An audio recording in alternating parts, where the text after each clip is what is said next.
I left my wife for the streets after discovering her 3.5-year affair. After hearing of my wife's adultery, I moved to the hills. I'm not sure why I'm writing this, but perhaps it will be helpful to someone now that the incident is over and I've moved on. After 3.5 years of marriage, I learned of my wife's affair in February 2018. I worked a contract job that occasionally required a lot of travel but also permitted me to work from home when I returned. As a director of a technical sales company, my wife held a very lucrative position. Although things had become a little strained due to her working longer and longer hours and me traveling for work, we still had what I would call a fairly excellent marriage. Background: 5 years ago, at a cookout hosted by a mutual acquaintance, I met my wife, who is now my ex. We immediately clicked after we started talking. To be honest, I felt that being with a woman who was so attractive and articulate was a huge advantage. My rough around the edges demeanor somehow appealed to her. After a few weeks of dating, we found ourselves smitten with one another. When we would meet at each other's apartments, the clothes simply flew off. After 18 months of dating, we eventually got married and moved into a large apartment while saving for a down payment on a home. Things began to change after the first 3 years of marriage. Even though I still had feelings for her, I noticed that she would argue over little matters. When I mentioned all the late hours and the increasingly regular work outings, she would grow irate. Since she had been moving up the corporate ladder, she would claim that it was a necessary component of paying the dues. At least that was her justification. She informed me that since I was also away for weeks at a time, I had no right to challenge her. In reality, I had only been taking vacations for 3 or 4 days every 5 weeks or so I assured her that I could definitely manage cutting back on my travel time. There was never a conclusion to these highly circular arguments. Looking back, I realized that I was unaware that my wife was having an affair. Aside from our declining sexual life and her persistently late work hours, I would never have suspected anything. I simply assumed that she was exhausted from her job. But being rejected so often when I tried to start a sexual relationship had taken a toll on my ego. Although she had a work mobile phone and might have been using it, I didn't witness the covert texting that I had read about in other articles. She used our spare bedroom as a home office and spent a lot of time there. Around September 2017, Kathy began returning home from work and spending the evening at a work engagement instead. This increased from 1 night per week to over 3 nights each week. Although I'm not naturally envious, she would undoubtedly be observed by others, and I'm aware that she would need to repel some of the males at her workplace. Despite working with more male CEOs than female ones, she gave off the impression that she was primarily engaged in her job. The first time I suspected she was cheating was a month prior to D-Day. Before returning home, she had made a brief stop at the supermarket. I was asked to assist her with the grocery shopping. Something pink was glinting from just beneath the front passenger seat of her automobile as I was retrieving a few items from the rear seat. It was a bra that belonged to my wife. She preferred ones from a certain clothing store, so I knew it was hers. Looking back, I can see the bra was a warning sign. She always removes her bra first, from under her clothes, when she's feeling very lustful. I'm not sure why, but when I watched this, I felt sick to my stomach right away. I couldn't understand why her bra was beneath the seat. I didn't say anything more. My heart must have been pounding so hard that I nearly passed out, because when I brought the bags back to the kitchen, Kathy asked me how I was feeling and said that I appeared to have seen a ghost. I simply ignored her remark. It took everything I had to conceal my emotions, but I did my best not to appear upset or deceived. I made the decision to try to find out whether or not she was seeing someone that night and the following day. I began to consider all the hints I could have overlooked. Other than the bra, I had no evidence. She works in an office building downtown, and we live in a reasonably big city. I made the decision to temporarily put the affair idea out of my mind and consider giving her more of my attention.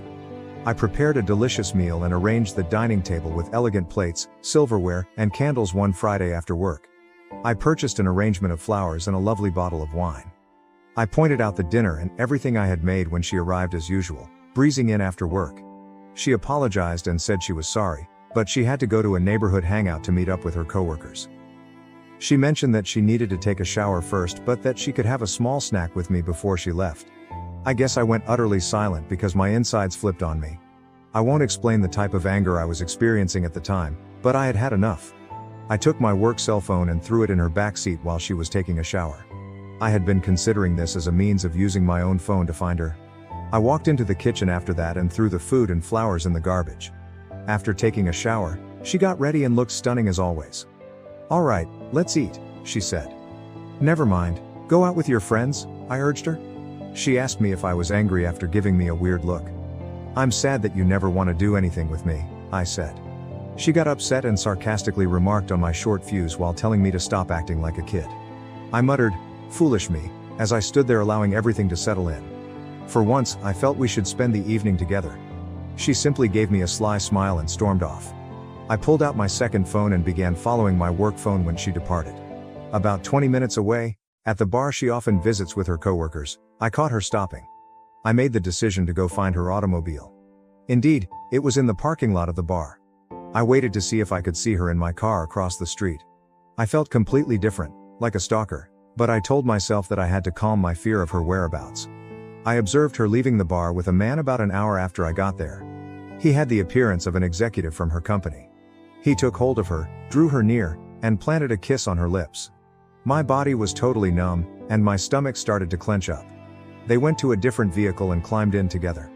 When their automobile pulled out, I tried to keep up with them. You guessed it, they drove to a hotel 10 minutes away. As I stopped on the street beside the hotel, I saw them exit, holding hands, and enter. I'd seen enough. I felt foolish. I began pounding the steering wheel with my fist. That was it? Something went totally blank inside of me. I'm not sure if I had an out-of-body experience or blacked out, but as I got better, I felt like I wanted a drink. At this point, my life started on a path I never would have imagined. I simply began to drive out of town, replaying all that I had just seen. I was crying out of anger, as much as I hate to admit it. I located a pleasant little tavern on the outskirts of town, some 30 miles away, and stopped in. I ordered a drink while seated at the bar.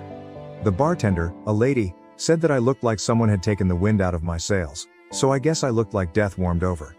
I answered, half smiling, "You could say that." A man sat down beside me and struck up a discussion. Even though I didn't feel like talking, there was something about this guy that put me at ease. We struck up a conversation, and eventually my wife's infidelity came up. I told her that all I wanted to do was get away from her and forget about her. "You're not alone, buddy," he replied, giving me a back pat after giving me a quick glance. I experienced that a few years ago. I think there's a reason why these things occur. Your life can now take a positive or negative turn, I assure you. At this point, everything is totally up to you. His remarks, for some reason, jolted me out of my gloom. Even though I was aware of my pain, I've always been able to see things rationally, and he was absolutely correct. We identified ourselves. Ray was his name. I really liked his salt-of-the-earth vibe, even though he was more of a country guy. "When are you going to move out?" he inquired. I suppose I never thought to look that far ahead. I had a fight-or-flight response going on, and I knew I didn't want to be around this woman any longer. "I have an idea and I feel very sympathetic to your situation," Ray added. "When the time comes, I have a mobile trailer on my land in case you feel the need to go. It might require some work and isn't very good. Why don't you visit and see if you could imagine yourself briefly residing in anything like that? I'll give you a terrific bargain on it, at least. You could even park it on a lovely piece of property I own. I would appreciate it if you could watch it for me. It could be beneficial to escape your predicament, just a thought." I took a moment to comprehend his concept. Hell, honey, if I could have escaped my crazy ex-husband years ago, I would have jumped at the chance to go live in his trailer or anything just to get my head on straight, added the bartender, who had been listening in on the chat. Perhaps this was just what I needed, but I felt as though I had wandered into the twilight zone. "Yes, I'll think about it and maybe check it out," I said to Ray. After a while, we split up and agreed to get together at his house in a few days. I began to feel as though I had some perspective and an opportunity to escape what I thought was a terrible heartache combined with a nightmare. I knew one thing for sure: I would never, ever want to spend time with my wife again. I find cheating to be so disgusting, and it has always been the one thing I thought I would never put up with. I sat on the couch when I arrived home that evening after Kathy. Kathy asked me where I had been when she came out. "Where have you been?" I questioned, turning to face her. "You know I went to grab drinks," she said. I directly inquired, "Are you having an affair?" She appeared surprised, but she soon collected herself and responded, "No, why would you ask me that?" I informed her that I had heard she might be seeing someone at work. "Who told you that?" she said. "Someone I know," I said, but I kept the name a secret. After saying, "You're being ridiculous," she accused me of being intoxicated and insane and inquired about my whereabouts. "We're going to a bar to enjoy some drinks with our friends," I remarked. Despite her obvious desire to ask more questions, she returned to our bedroom and went to bed. Now that I had proof that she had been deceiving me for months, I made the decision to sleep on the sofa. I couldn't sleep at all because I kept seeing her in bed with this guy. I felt sorry for myself, disgusted, and hurt. But then I thought about Ray's trailer. The thought of it cheered me up, and it was almost like a revelation. Something must be wrong with me since the fight or flight response automatically activated amid the pain I was experiencing, and I preferred the flight response. We didn't talk much the following morning and carried on with the weekend as if nothing had occurred. I scheduled a meeting with Ray a few days later. I noticed that Ray had a lovely ranch when I got there, and the trailer was actually quite nice, about 26 feet long and fully furnished. It brought back memories of a fun spring break trip I took with pals while I was in college. Ray accepted the money I offered him for the trailer. To be honest, I almost took it from him. I drove over to see his ranch property after he gave me directions. There were hiking and biking paths close by, and the area was lovely, with lots of trees and scrub vegetation. Ray had a little cabin on a hilltop overlooking the property, with electricity and water accessible for the trailer, and it was close to the foothills of some mountains. Ray promised to set up the trailer for me and pull it to the location. I tried to get Kathy to come clean over the course of the following few weeks, but all I got was gaslighting. I even bluntly warned her that there would be no turning back if I discovered she was cheating. As a result, she became even more engrossed in her affair fog, and began to lash out at me with denials. I nearly laughed at how awful the denial was. I scolded myself for not capturing pictures of the two of them, and I had no tangible evidence that she had cheated. I decided that I wanted to leave this marriage after going through this emotional anguish. Instead of communicating my feelings to Kathy, I simply began planning. While she was at work, I started quietly removing my possessions from the apartment and transferring them to the trailer. At least I felt like I was doing something about it. I saw a difference in Kathy during this period. Although she had been behaving more politely toward me, I believed it was too little, too late. I felt I needed a break too, so she kept going on company outings, after work. One night, I got ready too, just as she was leaving. After glancing at me, she inquired about my destination. All I said was, meeting up with some friends. You wouldn't enjoy all the shop talk, and you don't know them? I interrupted her as she began to ask more questions. She used to say precisely this to me whenever I asked if I might accompany her on office excursions. All right, have a good time, she added, with a somewhat offended expression. I definitely will, I replied. I began making new acquaintances while working on the trailer and hanging out with Ray at the bar.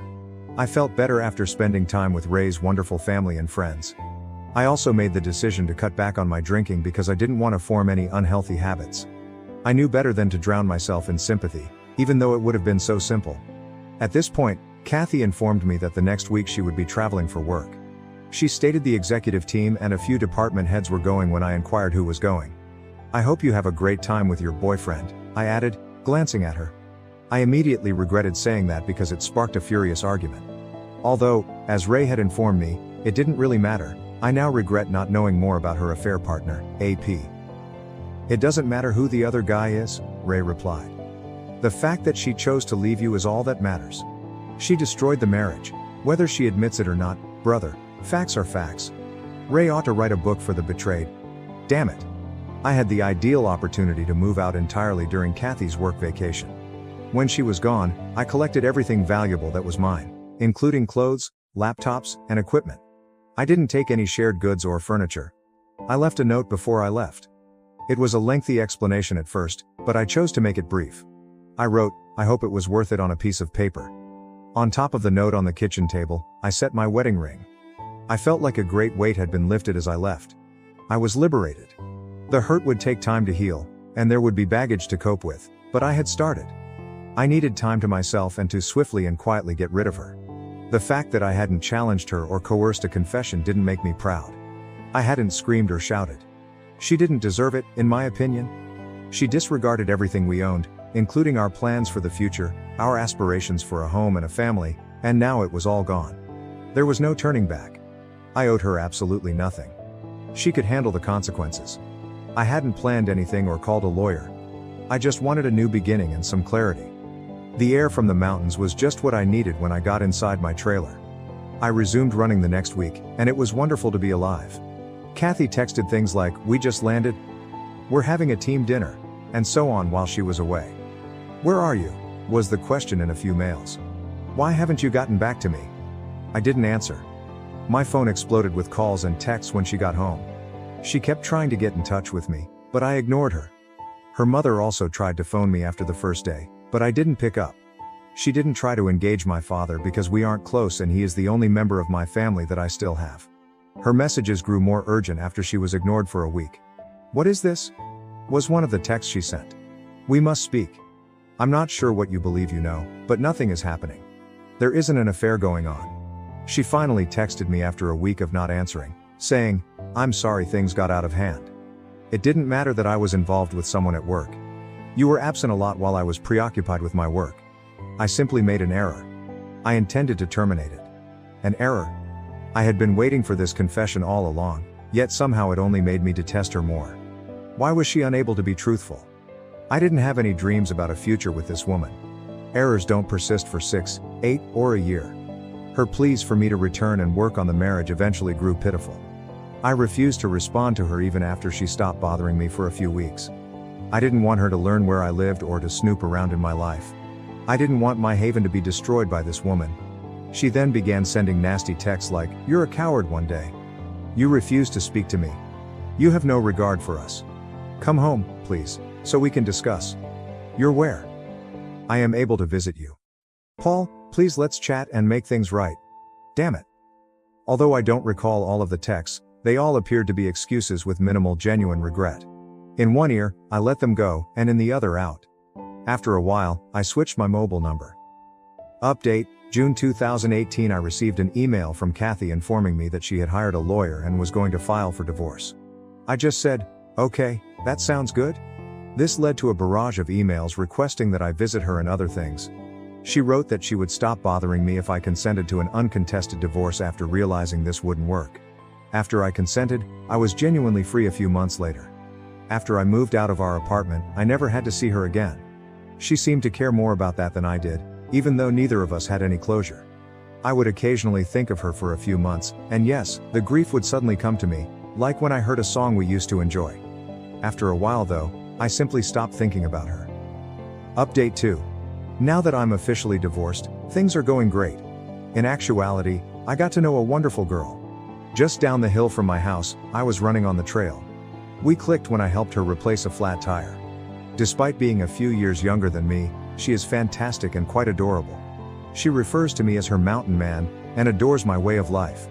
Although I'm not in a rush to commit, I also don't intend to give up on women entirely. I have no intention of moving out of the trailer anytime soon. I enjoy being outside and have simplified my life. It made everything easier for me, including the grief and my ex-wife. I am aware that everyone responds to these situations in a unique way. I was fortunate to be in my 3rd year of marriage and not yet a parent. I believe I acted in my own best interests. You don't have to spend your entire life with someone who cheats. If you experience something similar, try not to think about it too much. Continue living your life. As you improve yourself, it will get better. I hope everyone has the finest possible life. I've revised this roughly 5 times to make it readable, and I just wanted to give you an update on my ex-wife's condition. I was worried that my ex-wife was attempting to find me, as I indicated in my earlier post. I left our previous residence, which was around 2 hours away. I ran into her last weekend at a coffee shop I often visit in the town close to my home. It didn't seem like a coincidence to me. Fortunately, I managed to get away before she noticed me. 3rd update, I went into town this past weekend to get groceries and made a stop at my normal coffee establishment. I was utilizing their free internet to work on some paperwork for work. I finished and walked out of the coffee shop. I was on my way to my pickup when I heard someone shout, "Paul!" When I turned to look across the street, I saw Kathy. I was being waved at by my ex-wife. Finally, Armageddon had arrived. She hurried across the street toward me, and I stood there in disbelief. As though anticipating an embrace, she walked over and extended her hand. I stopped her in her tracks by instinctively holding out my arms with my palms up. She appeared to be in severe pain. Then she added, "I've been searching for you, Paul. I've wanted to see you since I heard you moved here. Can we have a conversation?" Guys, I felt like an animal confined in a cage. Yes, I did. "All right, let's find a table or something and we can talk for a minute." I finally gave in. When she asked if we could come to my house, I firmly refused. At the end of the street, she trailed me down to a bench outside a small store. She began by remarking on how much I had changed and how much she liked my new appearance, beard, and level of fitness. She raved about how much my body had changed. Wearing a tank top, small white shorts, and her hair in a ponytail, just like I used to enjoy, she was really putting on the charm. I had my radar set high. She was clearly attempting to activate the sex appeal. I needed to control myself so I could see where this was headed. She began by saying she was sorry about the affair. She claimed that after I left, karma had severely impacted her. When her employer learned of the affair, the situation became so tense that she eventually resigned. Her affair partner AP, who at the time was engaged, received criticism and was transferred to a different department within the organization. She replied by telling his fiancé the truth after he blamed her for everything, which caused them to split up. This is when she bowed her head and began to weep. I didn't say anything, I just sat there and looked around. She stood up straight and looked at me for a while. "What do you want from me?" I asked. She assured me that she had no intention of having an affair. She stated that the company's politics and positioning drew her in, and that her AP used his charm and influence to corrupt her. She acknowledged that she felt she was taking advantage of him as much as he was taking advantage of her. After I accused her of cheating, she stated that she intended to come clean. She drank after work to ease the guilt she felt at the moment because she loathed herself. She claimed that she felt so stupid, so alone, and as like her heart had burst with loss immediately after I departed. She ended her relationship with her AP right away. She believed she had to find me to see if there was any chance of reconciliation because I refused to speak with her or get in touch with her. She desired a fresh start. She hoped we could start afresh even though she knew we were divorced. I simply gazed at her. I then gave it to her. "You have no right to come out here and undo all the harm you have done. Do you think I'll overlook everything you did to destroy our union? As I previously stated, we were done if you cheated. Forgiveness does not exist. This relationship will not be restarted. You murdered it.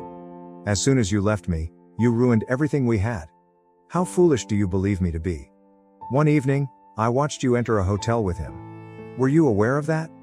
I became aware that people were beginning to notice that my voice had been getting louder. She grabbed my arm and started crying. After letting her sob on my shoulder for a while, I pushed her away. "I deserve all this," she replied, glancing up at me. "I am certain that I do. If nothing else, would you allow me to take you out to dinner? I'd rather not go. I would like to speak further. I want to make sure that we are transparent about everything. You need to spend more time with me than you have in the past. Paul, please. I love you so much, even though I know you might not want to hear it. Before you left me, I had no idea how much I loved you. You broke me as much as I broke you. I'm unable to forgive myself, and I don't want to do so till the day I pass away." She began to sob uncontrollably and hyperventilate. I lifted her up and gave her a hug. It seemed like my only option for soothing her. I knew then that I had shattered her heart as severely as she had shattered mine. Walking, we found a peaceful spot to carry on our conversation. I said, "How did you find me?" when she had calmed down. "Have you engaged a private investigator?" After giving it some thought, she responded no with a small giggle. She clarified that she asked how things were going when she ran into Stacy a few weeks prior. Stacy didn't mention that she had noticed me. Kathy forced her to reveal all the information. I had warned Stacy not to tell her, so she was reluctant, but Kathy persisted.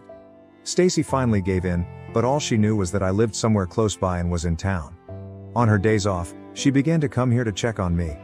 I kind of laughed when she said that, thinking, damn, Stacy can't keep her trap shut. She blushed.